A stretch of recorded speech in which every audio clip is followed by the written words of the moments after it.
যে আশঙ্কা থেকে আগের ভিডিওটি করেছিলাম, অর্থাৎ সেই আশঙ্কাটি সফল হতে যাচ্ছে। আপনারা আমার এর আগের ভিডিওটি দেখেছেন যে এই লোক কিভাবে একজন নিরপরাধ ব্যক্তিকে আওয়ামী লীগ ট্যাগ দিয়ে তাকে হেনস্থা করার চেষ্টা করেছিল। আমরা কি বেঁচেছি? আমরা কি এই না আওয়ামী লীগ করেন আপনি? আওয়ামী লীগ কেন? আমি আওয়ামী লীগ কেন? কেন আওয়ামী লীগ করব? কেন আমি আওয়ামী লীগ করব? আমি কেন আওয়ামী লীগ করব? কেন? হ্যাঁ, আপনি আওয়ামী লীগের পক্ষে গেছেন? হ্যাঁ, আপনি কি বলছেন? কেন আমি আওয়ামী লীগ করব? আমি সাধারণ মানুষ, সাধারণ। এই এইবার এই যে আবু সাইদের রক্ত জনগণকে তুই কষ্ট দিবেন না। মিয়া কথা পেলে আওয়ামী লীগের দর্শক মিয়া মিয়া আপনি জনগণ জানে আওয়ামী লীগ? এই রাস্তাটা বন্ধ করে কেন ভোগান্তি? আওয়ামী লীগ জানেন?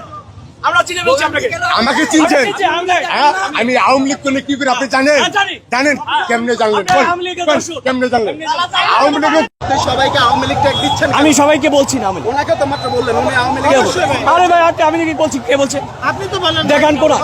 আপনি অনেক আওয়ামী লীগের দূষর আছে এখানে। আমাকে যেভাবে বলছে আমি আওয়ামী লীগের দূষর, আমি আওয়ামী লীগের সাপোর্ট আনছি। আমি আপনাকে আওয়ামী লীগ বলছি? আওয়ামী লীগের দূষর কথা বললেন না?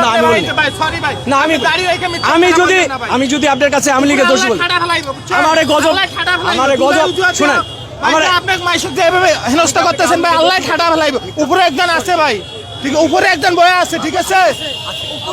আস্তে কথা বলেন। যদি আমি এইভাবে মাইশুক হেনস্থা করেন না ভাই।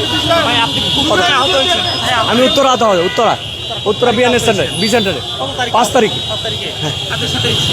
জি, উত্তরা আমাদের সহকর্মীদের সাথে ছিলাম।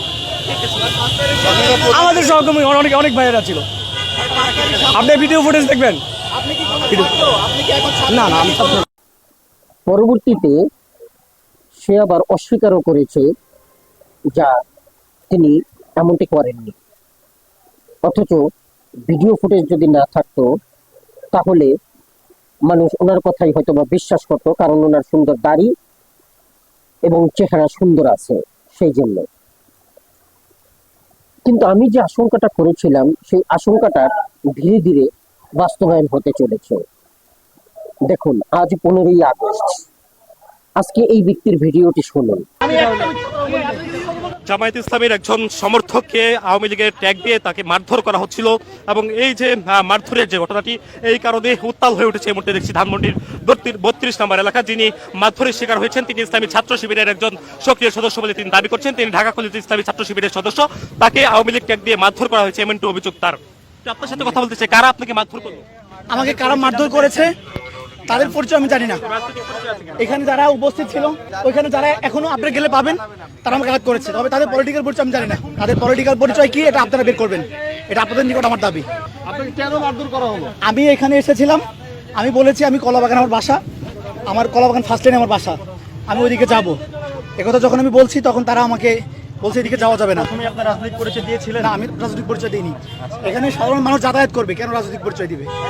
আমি বলেছি আমার বাসা ওই পারে আমি যাবো। কিন্তু সেই মুহূর্তে এখন আপনি কি থানায় কোনো ধরনের পদক্ষেপ নেবেন কিনা? থানায় পদক্ষেপ কিভাবে নিব বলেন? ওখানে যারা প্রশাসনের লোক ছিল, এখনো যারা আছে ওরাই। আমি তাদেরকে স্পষ্ট করে বলেছি যে আপনারা আমাকে আঘাত করতেছেন, আপনারা এখানে আসুন। তারা ওখান থেকে এক পর্যন্ত নাই।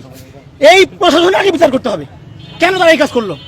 এখানে এই ছেলেটি একজন শিবির কর্মী, সে রাস্তা দিয়ে যাচ্ছে, তার কাছে পরিচয় জানতে চাওয়া হচ্ছে। তো রাস্তা দিয়ে যেতে হলে যে পরিচয় দিতে হবে এমন তো কোনো কথা নেই। যাই হোক, সে পরিচয় দিয়ে তাদের সাথে কথা বলতে গেছে, তখন তারা আওয়ামী লীগ ট্যাগ দিয়ে এই ছেলেটিকে বেধড়ক পিটিয়েছে, মেরেছে।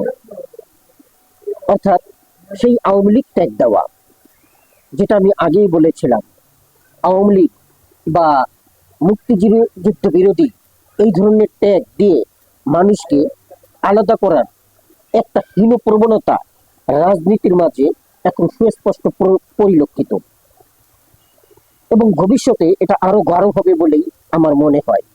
বিশেষ করে নির্বাচিত সরকার যখন আসবে তখন এটির সম্ভাবনা অনেক বেশি, যার ফলশ্রুতিতে আবারও বলছি, মানুষকে হেনস্থা করবেন না, অযথা মানুষকে দোষারোপ করবেন না। এই যে এইভাবে আওয়ামী লীগ ট্যাগ বা মুক্তিযুদ্ধ বিরোধী ট্যাগ দিয়ে সাইড করে দিচ্ছেন, এর ফল কখনোই ভালো হবে না, যেটা পূর্বেই পরিলক্ষিত করেছেন। 5ই আগস্ট তার সুস্পষ্ট ফলাফল দেখেছেন। অতএব সাবধান হয়ে যান, এমনটি করবেন না। সাধারণের উপরে এই ধরনের অপবাদ দিয়ে কিংবা কোনো ব্যক্তিকেই, সে হোক সাধারণ বা অসাধারণ, তাকে এই ধরনের অপবাদ দিয়ে আপনি নিজেও পার পাবেন না। কারণ একটা নিরুপরাধ ব্যক্তিকে শুধু শুধু অপবাদ দেবেন আর প্রকৃতি তা সহ্য করে নেবে, প্রকৃতি আপনাকে তা ফিরিয়ে দেবে না, এমনটি ভাববেন না। ধন্যবাদ। আসসালামু আলাইকুম।